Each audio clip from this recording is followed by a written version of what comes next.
பேர்லை நேருக்கு வணக்கம். இன்றைய நேர்காணலில் ஆய்வாளர், எழுத்தாளர் முத்துகிருஷ்ணன் அவர்கள் இருந்திருக்கிறார். அவரோடு பேசலாம். வணக்கம் சார். வணக்கம். இஸ்ரேல் ஈரான் போர் காரணமாக ஹர்முஸ் நீரிணை மூடப்பட்டிருக்குது அப்படிங்கிற செய்தியை பார்க்குறோம். இதன் காரணமாக இந்தியாவுக்கு வரக்கூடிய எண்ணெய் கப்பல்கள் வரவில்லை அப்படிங்கிறது பார்க்கக்கூடிய செய்தியாக இருக்குது. கடந்த வாரத்திலிருந்தே பார்த்தீங்கன்னா ஈரான் கப்பல்களை அனுமதிக்க ஆரம்பிச்சிருச்சு. குறிப்பாக இந்தியாவுடைய நடவடிக்கையின் காரணமாக, பிரதமர் மோடி அவருடைய நடவடிக்கையின் காரணமாக இந்திய கப்பல்கள் இந்தியாவுக்கு வந்து சேரப்போகுது அப்படிங்கிற செய்திகள் கசிவிடப்பட்டுட்டே இருக்குது. ஆனால் முன்னாடி சொல்லும்போது ஈரானியன் தரப்பிலிருந்து அதுக்கு மறுப்பு தெரிவிக்கப்பட்டது. இப்போது 2 நாளாக பார்க்கும்போது பிரதமர் மோடி அவர்கள் பேசியிருக்கிறாரு. அதனால் 2 கப்பல்கள் அந்த ஹர்முஸ் நீரிணையை தாண்டி இந்தியாவுக்கு வந்துகிட்டு இருக்கு, இன்னைக்கோ நாளைக்கோ வந்து சேர்ந்துடலாம் அப்படிங்கிற செய்தியை செய்தித்தாள்களே வெளியிட்டிருக்காங்க. குறிப்பாக பார்க்கும்போது பிரதமர் மோடி அவர்கள் பேசியதன் தாக்கமாகத்தான் இந்த இந்திய கப்பல்கள் அனுமதிக்கப்பட்டிருக்குன்னு சொல்லி இது ஹிந்து நாளிதழிலேயே செய்தி வெளியாகி இருக்குது. ஜெய்சங்கர் அவர்களும் பேசும்போது நான் தொடர்ந்து பேசிகிட்டே தான் இருக்கிறேன், அதுக்கு சில பலனும் கிடைச்சிருக்குது அப்படிங்கிற விஷயத்தையும் சொல்கிறாரு. ஆனால் உண்மை வேறு மாதிரி இருக்குது, அப்படிலாம் எதுவும் கிடையாது அப்படின்னு சொல்லி சில பேர் மறுக்கவும் செய்கிறாங்க. உண்மையாலுமே என்ன தான் போயிட்டுருக்கு இந்த பிரச்சனையில்? இந்தியா மட்டும் இல்லை, உலக அளவிலான ஒரு எனர்ஜி கிரைசிஸ் என்பது ஏற்பட்டிருக்கு. எந்த நாட்டுக்கும் அங்கிருந்து அவர்கள் அனுப்பவில்லை.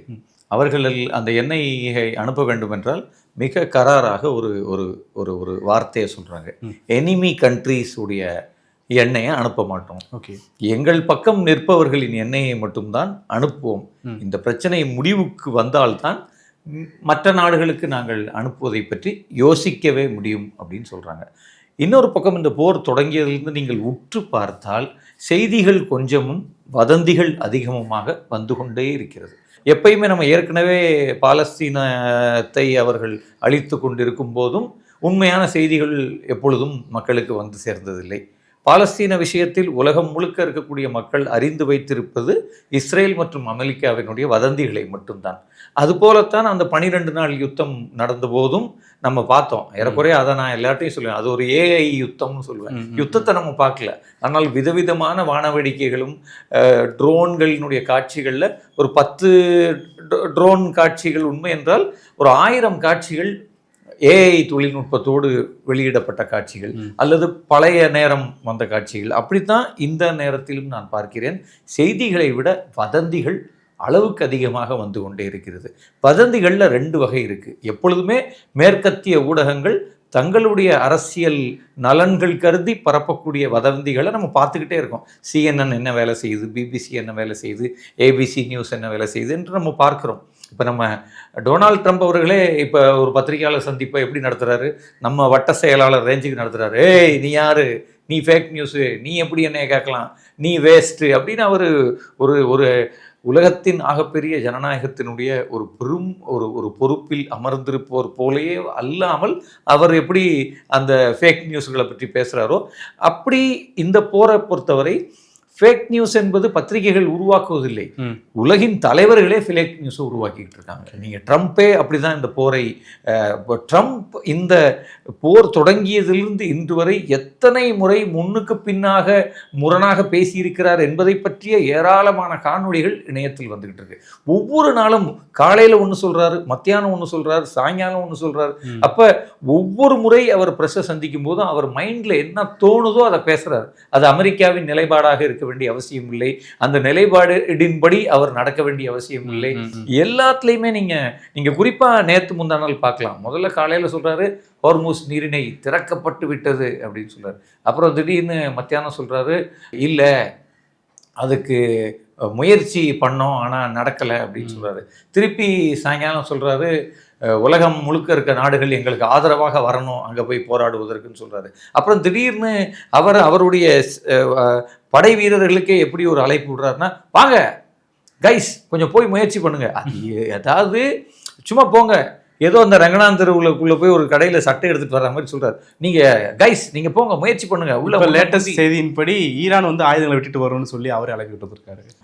இந்த போர் தொடங்கிய நாளிலிருந்து அவங்க என்ன சொல்கிறாங்க, முதல்ல என்ன ஏற்கனவே 12 நாள் யுத்தம் நடந்தப்போ என்ன சொன்னாங்க, முடிச்சிட்டோம், we have obliterated the nuclear facilities. அதாவது ஈரானுடைய அணு உலைகள் அல்லது அணு குண்டுகள் தயாரிப்பதற்கான தொழில்நுட்பம், தொழிற்சாலைகள், ஆய்வகங்கள் என எல்லாவற்றையும் நாங்கள் முற்றாக அழித்து விட்டோம், 12 நாள் போரில் நாங்கள் வெற்றி பெற்று விட்டோம்னு சொன்னாங்க.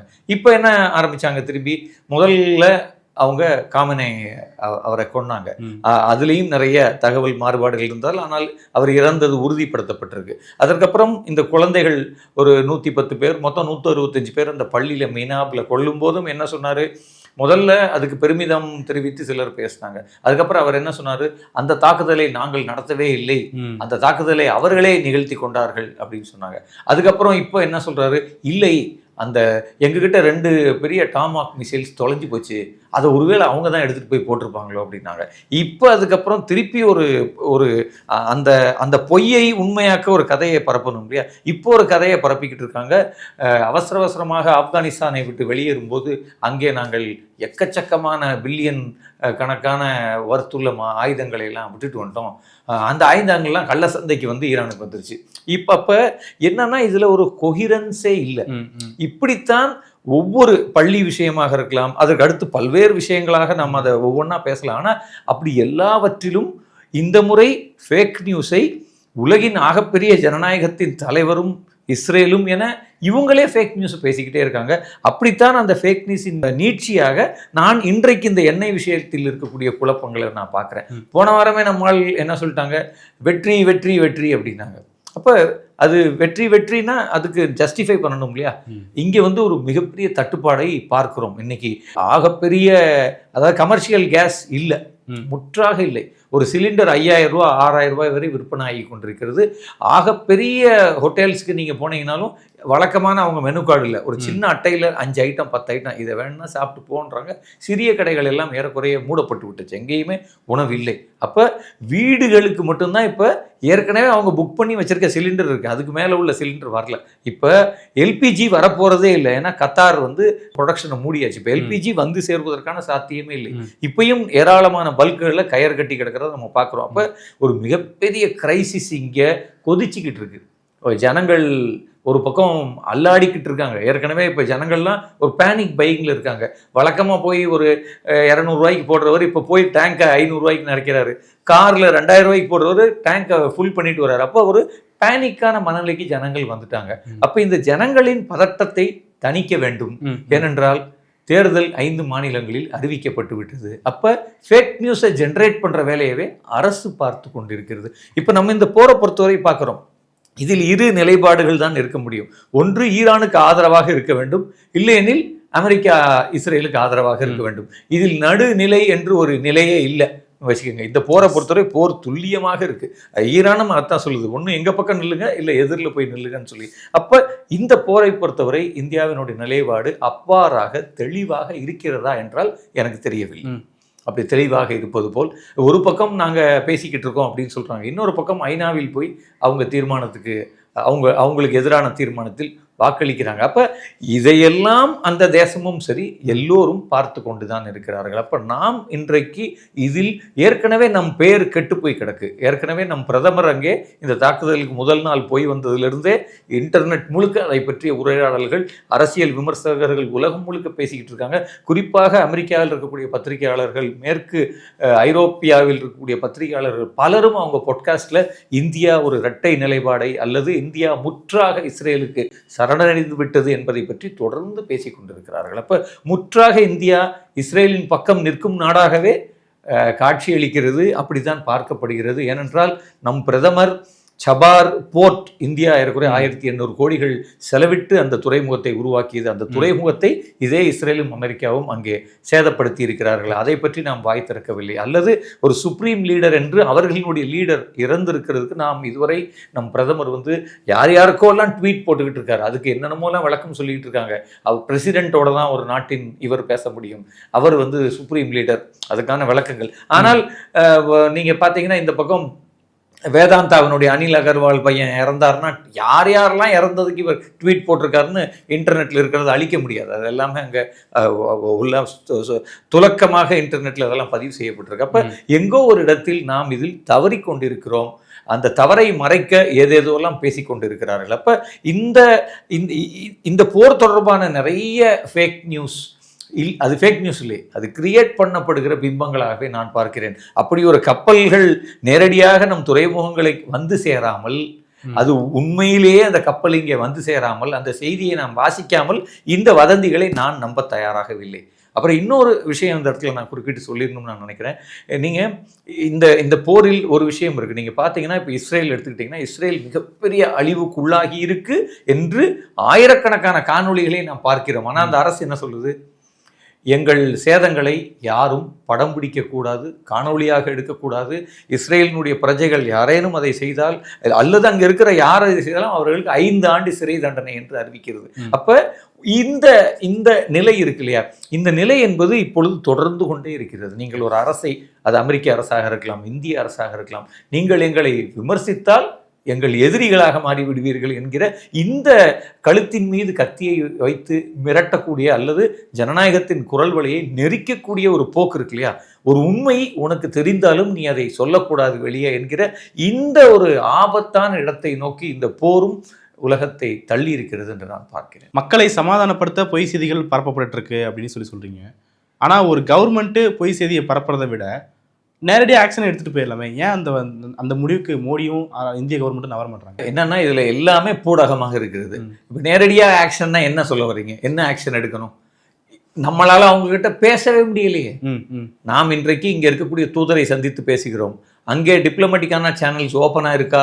எந்த அளவுக்கு அவங்க, ஏன்னா அவங்க ஒரு போருக்குள்ளே இருக்காங்க. அவங்க ஒன்றும் எல்லா நாடுகளோடையும் உறவை வளர்க்குற இடத்தில் அவர்கள் இல்லை. அவர்கள் தங்களை ஒவ்வொரு நொடியும் தற்காத்து கொள்வதற்கான நடவடிக்கையில் இருக்காங்க அல்லது நேரடியான தாக்குதல் களத்தில் இருக்காங்க. அப்போ அங்கே ஒரு ஒரு ஒரு உலக நாடுகளோட சமரசம் செய்து பேச்சுவார்த்தை நடத்தக்கூடிய அளவுக்கு அங்கே சூழல் இருக்கானே தெரியல. ஏனென்றால் நாம் அந்த பக்கமும் ஏராளமான சேதங்களை பார்க்கிறோம். அப்போ அவர்களும் இந்த நொடியில் இவ்வாறான பேச்சுவார்த்தைகளை நடத்துவதற்கான சூழலில் இருக்கிற, ஏன்னா நம்ம பார்க்குறோம் அவங்களுடைய வெளியுறவுத்துறை அமைச்சர் தான் பேசிக்கிட்டே இருக்கார் அல்லது அவங்களுடைய பிரசிடென்ட் ஓரிரு முறை தான் பேசியிருக்கிறார். அப்போ அவங்க ஓரிரு முறை தெருக்களில் நடந்து எல்லாம் சகஜமாக இருக்குன்னு காட்ட முயற்சி பண்ணிக்கிட்டு இருக்காங்க. அப்போ ஒரு பெரும் பதட்ட சூழல் நிலவி கொண்டிருக்கிறது. அவர்கள் திரும்பி திரும்பி ஒன்று சொல்கிறாங்க, அவர் எனிமி கண்ட்ரீஸோட ships will be not allowed. அப்போ இந்தியாவே எனிமி கண்ட்ரியாக தான் கருதுதா ஈரான்? இல்லை, நிச்சயமாக இந்த நிலையில், இன்றைய நிலையில் ஈரான் அவ்வாறே கருதும் என்று நான் நம்புகிறேன். ஏனென்றால் இந்த தீர்மானம் இருக்கு இல்லையா, ஐநா தீர்மானத்தில் இந்தியா எடுத்த நிலைப்பாடும் அவர்களை சங்கடம் கொள்ள வைத்திருக்கிறது என்பதை நான் எதன் வாயிலாக சொல்றேன்னா, இன்னைக்கு அங்கிருந்து ஒரு அறிக்கை வந்தது. அந்த அறிக்கையில் அவங்க இந்திய அரசுக்கல்ல, இந்திய மக்கள் எங்களுக்கு ஆதரவாக இருக்காங்க, அவங்களுக்கு நாங்கள் எங்கள் நன்றிகளை தெரிவித்துக் கொள்கிறோம் என்கிற அந்த வாசகம் தான் எனக்கு இது இப்படி இருக்குமோ என்கிற ஒரு ஐயத்தை ஏற்படுத்துகிறது. இந்தியா ஈரான் உறவு தொடர்பாக பல்வேறு விஷயங்கள் பேசப்பட்டுட்டே இருக்குது. வரலாற்றை தொட்டு அவங்களுக்கு நெடிய பண்பாட்டு பிணைப்பு இருக்குது அப்படிங்கிற விஷயத்தையும் சொல்லிட்டு இருக்கிறாங்க. இப்போது இந்த போர் விஷயத்தில் இந்தியாவுடைய நிலைப்பாட்டு, அந்த விஷயங்கள் ஈரானுக்கு இந்தியா மேலே என்ன பார்வை ஏற்படுத்தும், குறிப்பாக இந்திய அரசின் மேலே என்ன பார்வை ஏற்படுத்தும், இது வரலாற்றில் என்ன மாதிரியான பதிவுகளை ஏற்படுத்தும்? நிச்சயமாக நான் ஏற்கனவே சொல்லியிருக்கக்கூடிய விஷயம் தான் என்னென்னா, இந்தியாவும் ஈரானும் பெரும் நாகரீகங்கள். நமக்கு ஏறக்குறைய ஒரு 5000 வருட உறவு இருக்கிறது. இன்றைக்கும் நீங்கள் வட இந்தியாவுக்கு சென்றீர்கள் என்றால் வட இந்தியாவிலிருந்து ஏராளமான இளைஞர்கள் கல்வி கற்கவே நீங்கள் தெஹ்ரானுக்கு போகிறாங்க. கோம், எஸ்வஹான் எல்லா நகரங்கள்லையும் அவ்வளவு இந்தியர்கள் இருக்காங்க. இதை நான் என் பயணத்தின் போது நேரடியாக அங்கே பார்த்தேன். அப்போ நேரடியாக அந்த பயணத்தில் நாங்கள் ஈரானுக்குள்ளே போகும்போது பல நகரங்களில் ஹிந்தி கேட்க முடிஞ்சிச்சு என்னால். எனக்கு ஹிந்தி நல்லா தெரியும், ஏன்னா நான் வட இந்தியாவில் வளர்ந்தவன். அப்போ எனக்கு ஹிந்தி நல்லா தெரியும். அப்போ நான் ஃபார்சியும் கொஞ்சம் புரியும். அது ஈரான்லேருந்து இன்னும் கொஞ்சம் வேறுபட்டிருக்கும், கொஞ்சம் ரொம்ப புரிந்து கொள்வ கடினம்னாலும் ஒன்றிரண்டு சொற்கள் புரியும். ஆனால் அங்கே சரளமாக உருதுவும் ஹிந்தியும் பேசக்கூடியவர்களை பார்க்கும்போது அவர்கள் எல்லாம் நாங்கள் இந்தியாவை சேர்ந்தவர்கள், யூபியை சேர்ந்தவங்க, காஷ்மீரை சேர்ந்தவங்க அல்லது இங்கே ஆந்திராவை சேர்ந்தவர்கள் என்று அவர்கள் தங்களை அறிமுகப்படுத்தி கொண்டார்கள். நானும் அந்த பயணம் போயிட்டு வந்த பிறகு நிறைய என்னுடைய நண்பர்களை பரிந்துரைச்சேன், நீங்கள் போயிட்டு வரணும், நீங்கள் பாருங்கள், நீங்கள் நினைக்கிற மாதிரி சும்மா மீடியாவில் இருக்க செய்திகள்லாம் பார்க்காதீங்கன்னு. அப்படி போய் வந்த எல்லாரும் அதை தான் ஃபீல் பண்ணாங்க. என்னென்னா, அந்த நாட்டுக்கு நீங்கள் ஒரு முறை போயிட்டு வந்தீங்கன்னா உங்களுடைய பார்வை, உங்களுடைய பயம் எல்லாம் அத்து போகும். நீங்கள் அதுக்கப்புறம் தொடர்ந்து போக நினைக்கக்கூடிய ஒரு நாடாக அந்த நாடு இருக்கிறது. ஏனென்றால் அது அவ்வளவு எனக்கு தெஹ்ரானுக்கு போயிருந்த பொழுது எனக்கு முதல் பார்வையில் என்ன தோணுச்சுன்னா, ஒரு வளர்ந்த மேற்கத்திய நாட்டுக்குள் நுழைந்த உணர்வு தான் இருந்தது. அவர்களுடைய தெருக்கள், கட்டிடங்கள், பூங்காக்கள், அவர்களுடைய சாலைகள், அவர்களுடைய மெட்ரோ சிஸ்டம் என எல்லாமே ஆன் கிளாஸ், ஆன் பார். அவர்களுடைய பஸ் எல்லாமே ஸ்கேனியாலிருந்து அவங்க எல்லா பிக் பிராண்ட்ஸ் தான் அங்கே புழங்கிக்கிட்டு இருந்தது. அப்போ நாம் ஒரு 45 வருஷம் ஒரு பெரும் நெருக்கடிக்குள், ஒரு பொருளாதார நெருக்கடிக்குள், ஒரு எம்பார்கோ அவங்க மேலே இருக்குது. அதையும் தாண்டி அவர்கள் தங்களுடைய எண்ணெய் வளங்களை வைத்து விதவிதமான வழிமுறைகளில் அவங்களுக்கு நிறைய நாடுகளோட நட்புறவு இருக்குது, ஜெர்மனியோட, பல நாடுகளோட. ஆகையால் ஐரோப்பாவோடு அவங்களுக்கு ஒரு மிக நெருங்கிய தொடர்பு இருக்குது. அதனால் அவர்கள் தொழில்நுட்ப ரீதியாக தங்களுடைய ஆய்வுகளை செய்வதிலும், தங்களுடைய நகரங்களை கட்டமைப்பதிலும், கல்வியை மேம்படுத்துவதிலும், அப்புறம் நீங்கள் உலகம் முழுக்க ஒரு டிராவல் போனீங்கன்னா, நீங்கள் சைனா அல்லது பல நாடுகளில் போனீங்கன்னா மிகப்பெரிய ஈரானிய செட்டில்மெண்ட்ஸ் அந்த எல்லா ஊர்லேயும் இருக்குது. அப்போ ஏதோ ஒரு வகையாக இவ்வளவு நெருக்கடிக்குள்ளும் அவர்கள் இந்த உலகத்தோடு கைகுலுக்கி கொண்டு இருக்கக்கூடிய ஒரு நாடாகத்தான் இருக்கு. நம்மை பொறுத்தவரை நமக்கும் அவங்களுக்கும் ஏறக்குறைய ஒரு பெரிய சிவிலைசேஷனல் தொடர்பு இருக்குன்னு நான் நினைக்கிறேன். அதை பற்றி நாம் விரிவாகவே பேசலாம். ஒரு கலாச்சார ரீதியாக, மொழி ரீதியாக, பல ரீதியான தொடர்புகள், குறிப்பாக நம்மளை விட வட இந்தியாவுக்கு அவர்களோடு ஒரு நெருக்கமான பிணைப்பு என்பது வரலாற்று ரீதியாகவே இருக்கிறது.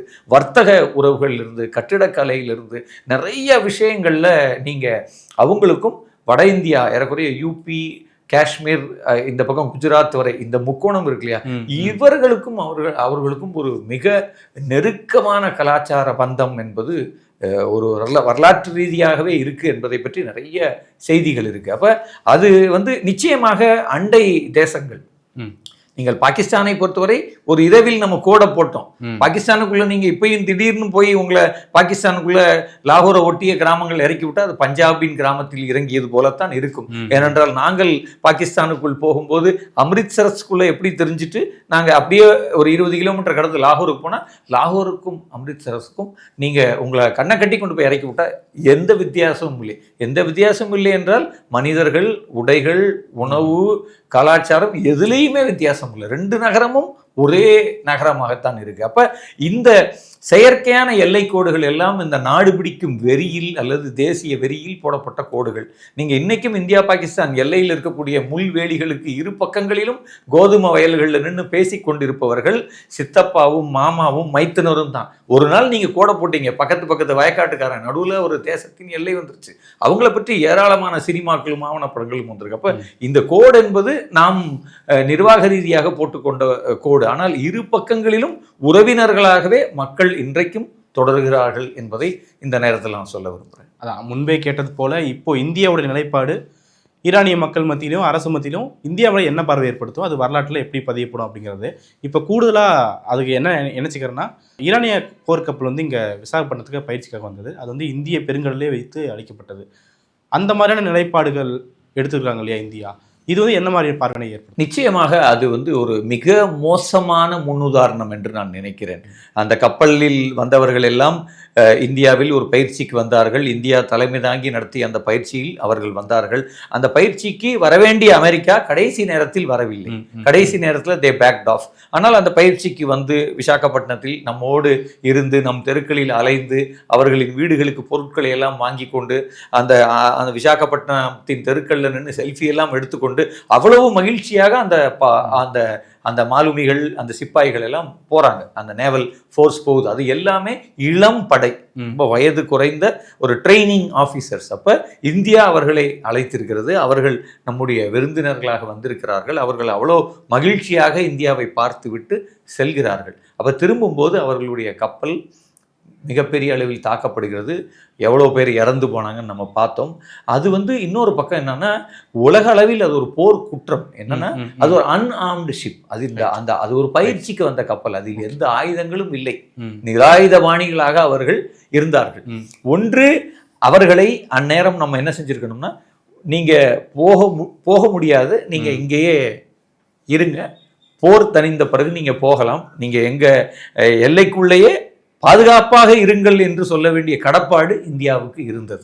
அவர்கள் போனாலும், இப்ப நம்ம வீட்டுக்கே வர்ற ஒரு விருந்தாடி ஒரு ஊருக்கு போறார், அந்த ஊர்ல ஒரு மதக்கலரம் தொற்று இருக்கு, அல்லது அந்த ஊர்ல வேண்டாம், இவர் போகிற வழியில் 2 ஊர்ல தீப்பிடிச்சேரி, நம்ம என்ன சொல்லுவோம், எப்பா ஒரு 4 நாள் இருங்க, எல்லாம் சரியாகட்டும், போகலாம் அப்படின்னு நம்ம விருந்தினரை நம்ம நிறுத்தி வைப்போம். அப்ப இந்தியாவினுடைய கடப்பாடு என்பது அவர்களை இந்த சூழ்நிலை கருதி முதலில் நீங்க இருந்துட்டு போங்க அப்படின்னு சொல்லி. இதுல இன்னொரு செய்தியும் சொல்லப்படுது சார். ஈரானுடைய கப்பல் இந்திய எல்லையை தாண்டி, அதான் சொல்ல வர்றேன். அப்ப அதை நம்ம செய்யல. அதை தாண்டி ஒருவேளை அவர்கள் இஷ்டப்படி நாங்க போறோம்ட்டு போயிட்டாங்களான்னு தெரியல. அப்படியே சொல்லிட்டு போயிருக்கட்டுமே. அவர்கள் இந்திய கடல் எல்லையை தாண்டியவுடன் இந்த தாக்குதல் நடக்கிறது. சரி, அவர்கள் இந்திய எல்லையை தாண்டி விட்டார்கள், தற்செயலாக அவர்கள் சர்வதேச கடலில் இருப்பது அறிந்து அமெரிக்கா அடிச்சிருச்சுன்னு வைத்து கொண்டாலும், இந்தியாவினுடைய தலைமை பொறுப்பில் இருக்கக்கூடிய ஒரு இராணுவ அதிகாரி சொல்கிறார், அவர்கள் எங்கள் எல்லையை தாண்டி விட்டார்கள் என்பதை நாங்கள் உடனடியாக இஸ்ரேலுக்கு தெரிவித்தோம். எங்களுக்கும் இஸ்ரேலுக்கும் ஒரு புரிந்துணர்வு இருக்கு, அதன் அடிப்படையில் நாங்கள் தான் அந்த தகவலை சொன்னோம் என்றே அவர் சொல்கிறார். இப்ப இந்த செய்தியை கேட்க நமக்கே பெரும் வேதனையாக இருக்கும்போது இதை ஈரானிய மக்கள் எவ்வாறு எடுத்துக்கொள்வார்கள், ஈரானின் அரசியல் தலைமை எவ்வாறு எடுத்துக்கொள்ளும் என்பதையும் நாம் சேர்ந்து இந்த இடத்தில் சிந்திக்க வேண்டும். ஏனெனில் ஒரு பதட்டமான சூழலில் நம்முடைய ஒவ்வொரு அசைவும் உலகத்தால் உற்று நோக்கப்படுகிறது, உற்று பார்க்கப்படுகிறது. அப்ப இது நம்மை பற்றி எப்படியான ஒரு பிம்பத்தை ஏற்படுத்தும்? எப்படி நான் ட்ரம்ப்புக்கு இந்த காணொலியில் ஆரம்பத்தில் சொன்னேனோ, உங்களுடைய வார்த்தைகள் நகைப்புக்குள்ளாகும். உங்களை நம்ம ஒரு அதைத்தான் நான் சொல்றேன், நம்ம ஒரு பெரிய சிவிலைசேஷனோட தொடர்ச்சி அல்லது உலகத்தை வழிகாட்டிய ஒரு அரசியலின் தொடர்ச்சி. நேருவும் இந்திரா காந்தியும் அணிசேரா நாடுகளை நடத்தி உலகத்தை காத்த தலைவர்கள், இந்த உலகத்தின் ஆகப்பெரிய தலைவர்கள். அப்படியான ஒரு அணிசேரா நாடுகளாக நாம் ரஷ்யா பக்கமும் போகாம அமெரிக்கா பக்கமும் போகாம ஒரு நடுநிலையான தேசங்களாக, அமைதியை வேண்டிய தேசங்களாக இருந்தோம். அப்படி பாலஸ்தீனத்துக்கு ஆதரவான தேசங்களாக இருந்தோம். அந்த நிலைப்பாடிலிருந்து இன்றைக்கு முற்றிலும் பாலஸ்தீனத்தை கைவிட்டு இஸ்ரேல் பக்கம் போய் நிற்பதும், இங்கே நம்முடைய ஒரு பெரிய நாகரீகங்களாக நமக்கு இருக்கக்கூடிய தொடர்பான ஈரானை கைவிடுவதும். நீங்க யோசிச்சு பாருங்க, ஈரானும் ரஷ்யாவும் நமக்கு இருக்கிறதுலேயே விலை குறைவான விலையில், உலகத்தின் யாருக்கும் கொடுக்காத சலுகை விலையில் உங்களுக்கு எண்ணெய் ஏன் தர்றாங்க? மோடிக்கா தர்றாங்க? இந்தியாவுக்கு தர்றாங்க. அதை மோடி தரல வேண்டும். அப்போ மோடி தரலையா? இல்ல, நிச்சயமாக இந்தியாவுக்கு தான் தர்றாங்கன்னு நான் சொல்றேன். அந்த இந்தியா என்கிற இந்த தேசத்திற்கு தான் தர்றாங்க. இன்னைக்கு எப்படி இந்திய மக்களுக்கு நன்றியை பிரித்து சொல்கிறார்களோ, அதுபோல் இந்த அவர்கள் ரஷ்யாவும் இதுவும் தர்றது இந்தியாவுக்கு தர்றாங்க. அதை அப்படி பார்க்கணும் நீங்க. அப்ப அதை அப்படி பார்க்கணும் நீங்க. அது உங்களுக்கு தான் தரப்பட்டதாக நினைத்தால் ஐ கான்ட் ஹெல்ப் யூ. அதற்கு நியாயமாக, அதற்கு பெருந்தன்மையோடு, அதற்கு நன்றிக்கணரோடு நாம் நடந்து கொண்டோமா என்கிற கேள்வி வரலாற்றில் இந்தியாவின் மீது வைக்கப்படும். ட்ரம்ப் இந்த முறை ஆட்சிக்கு வந்ததுலேருந்தே மோடி அவர்களுடைய வெளியுறவு கொள்கை, வெளியுறவு சார்ந்த முடிவுகள் எல்லாமே கேள்விக்குட்படுத்தப்பட்டு வந்துகிட்டே இருக்குது. இப்போ இந்த போர் சமயத்தில் நீங்கள் போய் ரஷ்யா கிட்ட எண்ணெய் வாங்கிக்கோங்கன்னு சொல்லி நான் அனுமதிக்கிறேன்னு ட்ரம்ப் சொல்கிறதாகட்டும், இந்த மாதிரியான முடிவுகளில் தவறுறதாகட்டும், ஈரானுக்கு சப்போர்ட் தெரிவிக்கிறதுல தயக்கம் காட்டுறதாகட்டும், இந்த மாதிரியான விஷயங்கள் எல்லாமே மோடி மத்தியில் என்ன பார்வையை ஏற்படுத்தும்? அவர் ஒரு ஆட்சியாளராக இருக்கார், தொடர்ந்து 12 வருடங்கள் ஆட்சி பண்ணியிருக்காரு. இந்தியாவுக்கு டென்யூர் கம்ப்ளீட் பண்ணுறாருன்னா 15 வருஷம் ஆட்சி பண்ணியிருக்காருன்னு ஒரு பேர் இருக்கும். அந்த பேரோடு சேர்த்து இந்த வெளியுறவு கொள்கை என்ன மாதிரியான வரலாற்றில் பதிவுபடும்? நிச்சயமாக மோடியை பற்றிய இந்த 12 வருட பிம்பம் என்பது ஒரு பலூனை ஊதி பெரிதாக்கிய விஷயம்தான். ஒரு வெத்து பலூனை காத்து ஊதி ஊதி ஊதி பெருசாக்கி காட்ட முயற்சி பண்ணாங்க. எனக்கெல்லாம் அது மேல எப்பொழுதுமே ஒரு பார்வை இல்லை. ஏன்னா நாம் இந்த அரசியலை, சர்வதேச அரசியலை, இவர்களின் உடன்பாடுகளை உற்று பார்த்து கொண்டிருக்கோம். நமக்கு விஷயம் தெரியும். ஆனால் சாமானிய மக்களுக்கு அவர் விஸ்வகுரு ஆயிட்டாரு, அவர் போட்டாருன்னா யுக்ரைன் யுத்தத்தை நிறுத்திட்டான்னு வட இந்தியர்கள் பூரா நம்பிக்கிட்டு இருக்கான். அந்த பலூனையே பேராசூட்மே பார்க்கறது. அப்ப அந்த பலூனை பலமாக 75 முறை குத்தி இருக்காரு ட்ரம்ப். 75 முறை நான் தான் போரை நிறுத்தினேன், நான் தான் போனை போட்டு போரை நிறுத்தினேன், இந்தியா பாகிஸ்தான் என்று அதில் தொடங்கிய ரெட்டாரிக். அவர் உன்னை தொடங்கினார் தான் விட மாட்டாருன்னு நமக்கு தெரியுது ட்ரம்ப். அப்படி அவர் தொடர்ந்து 75 முறை இந்திய வெளியுறவு கொள்கையை, இந்திய அரசியலை, மோடியை பஞ்சர் பண்ணிக்கிட்டே இருக்கார். அதற்கு எதிராக நம்மால் நிமிர்ந்து ஒரு வார்த்தை பேச முடியவில்லை. இந்த அரசு இதுவரை ஒரு வார்த்தை பேசவில்லை, பாராளுமன்றத்திலும் பேசவில்லை, பத்திரிகையாளர் சந்திப்பும் நடத்தல. அவர் 75 இப்பயும் சொல்லியிருக்காரு, இந்த போருக்கு அப்புறம் சொல்லியிருக்காரு, நான் தான் போனை போட்டு போற. ஆனா சார், இது ஒரு மோடியோட பிரச்சனையோ பாஜகவுடைய பிரச்சனையோ கிடையாது. இந்திய மக்களுடைய, இந்திய இறையாண்மையுடைய பிரச்சனை. அதுக்கே இவங்க ஸ்ட்ராங்கா எதிர்ப்பு தெரிவிக்கல, என்ன காரணமாக இருக்கும்? நிச்சயமாக இவர்கள் அஞ்சுகிறார்கள். எங்கோ ஏதோ ஒரு இடத்தில் வசமாக அமெரிக்காவிடம் மோடியினுடைய நண்பர் படை சிக்கி இருக்கிறது. அதை வைத்து கொண்டு இவர்கள் ஒரு தேசத்தை அதை அடமானம் வைத்து அதை சரி செய்யலாம் என்று நினைக்கிறார்கள். அப்படியான ஒரு குறுகிய லாபங்களுக்காக ஒரு தேசத்தின் நலனை அடகு வைப்பது, அடமானம் வைப்பது அல்லது அந்த நிலைப்பாடுகளை எடுப்பது என்பது மிகவும் அவலமானது, வரலாற்று பிழையானது. ஈரான் இந்திய மக்களுக்கு நன்றி, இந்திய மக்கள் எங்கள் பக்கம் நிற்கிறாங்கன்றத தனியாக சொல்லியிருக்காங்கன்னு நீங்கள் குறிப்பிட்றீங்க. ஈரான் மேலே தாக்குதல் நடத்துறது முன் வச்சு பல ஆதரவு தெரிவித்து பல போராட்டங்கள் நடத்துது.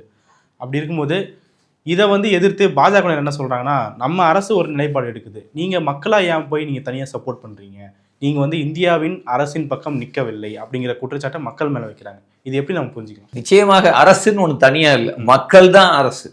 மக்களின் குரல் தான் அரசு. ஜனங்கள் நினைத்தால், ஜனங்கள் நினைப்பது தான். அப்ப ஜனங்கள் எப்பயும் இந்த சில்லறைத்தனமான அரசியல்களுக்குள் போய் சிக்க மாட்டாங்க. ஜனங்கள் எப்பயும் தூய்மையானவர்கள். ஜனங்கள் உலகம் முழுக்க போருக்கு எதிரானவர்கள், அழிவுக்கு எதிரானவர்கள். அப்ப இந்த விஷயத்தை பொறுத்தவரை ரொம்ப தெளிவு. இந்த போரை யார் தொடக்கியது என்பதை நம்ம முதல்ல வைக்கணும். இந்த போரை யார் தொடக்கியது? ட்ரம்ப்பும் நெத்தன்யாவும் தான் தொடங்கினாங்க. அவங்க தான் இந்த போரை தொடங்கினாங்க. இந்த போர் ஒரு அவசியமற்ற போர். இந்த போரில் அவர்கள் ஒரு மிகப்பெரிய தோல்வியை தழுவி நிற்கிறாங்க. இப்ப அதை நம்ம பார்க்கிறோம். இப்ப அவர் என்ன செய்யறாரு? நாட்டோ நாடுகளை மிரட்டி கொண்டிருக்கிறார். எனக்கு நீங்க வந்து ஸ்பெயின் வந்து வெளிப்படையாக அவரை பலார்னு அரைஞ்சிருச்சு. ஸ்பெயின் இப்ப மற்ற நாடுகள் எல்லாம் அமைதியாக இருக்கு. அப்ப அவர் இப்ப நாட்டோ நாடுகளை மிரட்டி கொண்டிருக்கிறார். நீங்கள் அனைவரும் எனக்கு ஆதரவாக வர வேண்டும் என்று. அவருக்கு ஆதரவாக எவரும் வர தயாராக இல்லை. ஏனென்றால் இவர் 6 மாதங்களாக போய் கிரீன்லாண்டை கைப்பற்றுவேன் என்பதில் தொடங்கி எல்லோரோடையும் இவர் தன் உறவை சிதைத்து விட்டார். அவரும் அமெரிக்கா என்கிற தேசத்திற்கு ஒரு பொறுப்பு இருந்தது. ஜனநாயகத்தை ஒரு இமேஜாவது இருந்தது. அந்த இமேஜ் மேலேயும் நமக்கு மாற்று கருத்து இருக்கு. அவங்க ஒன்றும் கருத்து சுதந்திரத்துக்கான ஆட்கள் இல்லை, ஜனநாயகத்தை தூக்கி பிடிப்பவர்கள் இல்லை. அவர்களே ஜனநாயகத்தை செலக்டிவ் அம்னீஷியாவோடு தான் அவங்களுக்கு வேண்டிய மன்னர்கள் இருக்கும் தேசங்களில் ஜனநாயகத்தை பற்றி பேச மாட்டாங்க. அவர்களுக்கு எதிரான நாடுகளில் மட்டும்தான் அவர்கள் பற்றி பேசுவாங்க. இன்னொரு பக்கம் ஈரான் மேல ஒரு குற்றச்சாட்டு வைக்கிறாங்க. ஈரான் வந்து ப்ராக்சி வச்சிருக்கு. ஈரான் வந்து பல குழுக்களை பல நாடுகளில் உருவாக்கி வச்சு அவர்களுக்கு ஆயுதங்களை கொடுக்குதுன்னு. அப்போ வரலாற்று ரீதியாக நாம் ஒரு கேள்வி கேட்க வேண்டியது இருக்கு. ஆப்கானிஸ்தானில் இருந்த முஜாஹிதீன்கள் யார்? முஜாஹிதீன்களுக்கு யார் பணம் கொடுத்தா? முஜாஹிதீன்களை யார் ஆயுதங்களை கொடுத்து ரஷ்யாவுக்கு எதிராக ஏவி விட்டார்? அமெரிக்கா. அல் கொய்தா யார்? தாலிபான் யார்? இங்க டேவிட் கூப்பருடைய படத்தை எடுத்து பார்த்தா 9/11 தெரியும். இப்போ அல் கொய்தா யார்? முழுக்க அமெரிக்காவால் நிதியளிக்கப்பட்டது. ஐஎஸ்ஐஎஸ் யார்? முழுக்க அமெரிக்க நிதியுதவியோடு இயங்கியவர்கள். ஐஎஸ்ஐஎஸ் தீவிரவாதிகளுக்கு கடும் காயங்கள் ஏற்பட்ட பொழுது அவங்கெல்லாம் இஸ்ரேலுக்கு கொண்டு வந்து சிகிச்சை அளிக்கப்பட்டு திருப்பி கொண்டு போயிருக்காங்க. எல்லா விவரமும் இன்னைக்கு ஓப்பன் சோர்ஸில் இருக்கு. அப்போ உலகம் முழுக்க உங்களுக்கு எதிரான நாடுகளில் தீவிரவாத குழுக்களை, உங்களுடைய ப்ராக்சிகளை அமெரிக்காவினுடைய காங்கிரஸ் ராட்டிஃபை பண்ண தீர்மானங்களின்படி ஆயிரக்கணக்கான மில்லியன் செலவழித்து தீவிரவாதத்தை உலகம் முழுக்க உருவாக்கியது யார்? ப்ராக்சிகளை உருவாக்குவது உங்களுக்கு புதிதா? இப்படியான ப்ராக்சி வாரை நடத்துவதை ஊக்குவித்ததே யார்? வேற எங்கேயும் போக வேண்டாம். 10 நாளைக்கு முந்தைய இந்த போர் தொடங்கிய போது ட்ரம்ப் என்ன சொன்னார்? குர்திஸ்தானில் இருக்கக்கூடிய தீவிரவாதிகளுக்கெல்லாம் ஆயுதங்களை கொடுத்து ரஷ்யாவுக்கு, ஈரானுக்கு எதிராக நாங்கள் வரக்கிறதுன்னு அவங்கள அட்டாக் பண்ண போறோம். இதை விட அவலம் நீங்க முதல்ல நம் நாட்டில் இருக்கக்கூடிய சங்கிகளை நினைத்தால் எனக்கு இன்னும் வேதனையாக இருக்கு. அவங்க எல்லாம் என்ன பேசிக்கிட்டு இருக்காங்கன்னா, இஸ்ரேலும் அமெரிக்காவும் ஈரானை அழித்து ஈரானை கைப்பற்றுவதே இந்தியாவுக்காகவான் ட்விட்டர்ல பேசிக்கிட்டு இருக்காங்க வட இந்திய. ஏன்னா இல்ல எதுக்குன்னா இந்தியாவுக்கு ஆதரவாவான். எனக்கு புரியல முதல்ல. அப்ப அந்த காணொலியை ஹிந்தியில முழுசா கேட்டா, ஈரானை கைப்பற்றி விட்டால் நாம் இந்த பக்கத்துலேருந்து பாகிஸ்தான் அடிக்கலாம், அவங்க அந்த பக்கத்துலேருந்து பாகிஸ்தான் அடிக்கலாம். எங்க போய் இதெல்லாம் யோசிக்கிறாங்க, எப்படி இதெல்லாம் சிந்திக்கிறாங்கன்னு தெரியல. அப்ப எவ்வளவு வெளிப்படையாக அல்லது ஒரு வெளியுறவுத்துறை கொள்கையை அல்லது தேசங்களுக்கு இடையிலான விஷயங்களை எவ்வளவு மலினப்படுத்தி விட்டார்கள். இதுல இன்னொரு கான்ஸ்பிரசியும் பேசப்படுது சார். கிரீன்லாண்டை கைப்பற்றுவதோ, ஓமனை கைப்பற்றுவதோ எல்லாமே அமெரிக்காவுக்கு போயிடுச்சுன்னா அமெரிக்காட்டு நம்ம ஈஸியாக எண்ணெயை வாங்கிக்கலாம். எல்லாமே எண்ணெய் மிகுந்த வளங்கள் மிகுந்த நாடுகள். அது அமெரிக்கா கைப்பற்றுச்சுன்னா நாம ஈஸியாக அமெரிக்கிட்ட வாங்கிக்கலாம் அப்படிங்கிற கதையை கட்டி விடுறாங்க. இல்லை, நிச்சயமாக நாம் இதில் ஒன்றை புரிந்து கொள்ள வேண்டும். எண்ணெய்க்காகத்தான் போய் மதுராவை தூக்குனாங்க வெனிசுவேலாவில் போய் ஒரு அதிபரை தூக்குவது, ஒரு நாட்டின் உச்ச தலைவரை போய் கொலை செய்வது, இது எல்லாமே வரலாற்று ரீதியாக மிக பெரும் பிழைகள். முதலில் இவர்கள் உங்களுக்கு பிடிக்கவில்லை என்றாலும் இவர்கள் கைது செய்யப்படலாம், விசாரணை நடத்தப்படலாம். நீங்க என்கவுண்டர் பண்ணிக்கிட்டே இருப்பீங்க பார்க்குற ஆளை பூரான்னா, அப்புறம் ஜனநாயகம் எதுக்கு? ஐநா எதுக்கு? இன்டர்நேஷனல் கிரிமினல் கோர்ட் எதுக்கு?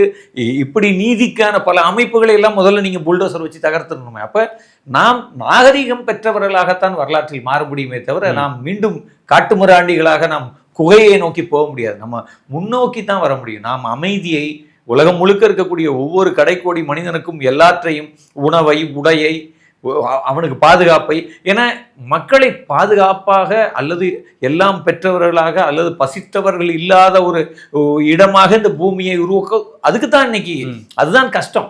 எல்லாவற்றையும் அழிப்பதும், எல்லோரையும் கொல்வதும், எல்லா இடங்களில் இரத்த ஆறை ஓட வைப்பதும், பாலஸ்தீனத்தின் காசாவை இல்லாமல் ஆக்குவதும், ஒரு தேசத்தை அபகரிப்பதும் இது விஷயமே இல்லையே. ஆனால் இன்றைக்கு தீவிரவாத குழுக்கள் அல்ல, அரசாங்கங்கள், அவைகளினுடைய இராணுவங்களே எதிர் திசையில் செயல்பட தொடங்கி இருக்கிறது. எல்லா இராணுவங்களுக்கும் இஸ்லாமோபோபியா தொடர்பான மிக நச்சான கருத்துக்கள் இராணுவத்துக்கு சொல்லி கொடுத்துட்டு இருக்காங்க உலகம் முழுக்க. அப்போ பார்க்குறோம் நம்ம அப்போ இஸ்லாமியர்களுக்கு எதிராக அப்போ அதாவது நாடுகளுக்குள்ளேயே எதிரிகளை எல்லா இடங்களையும் உருவாக்குகிற ஒரு வேலை திட்டமிடப்பட்டு நடந்துகிட்டு இருக்கு. அப்போ இது எல்லாமே நாம் எங்கே போகிறோம் அல்லது நாம் எந்த திசையில் சென்று கொண்டிருக்கிறோம், இந்த உலகம் எந்த திசையில் சென்று கொண்டிருக்கிறது என்கிற ஒரு அச்சத்தை தான் இந்த நேரத்தில் ஏற்படுத்துகிறது. பல்வேறு முக்கியமான தகவல்கள், பல்வேறு முக்கியமான விளக்கங்களை பதிட்டீங்க சார். நன்றி. நன்றி.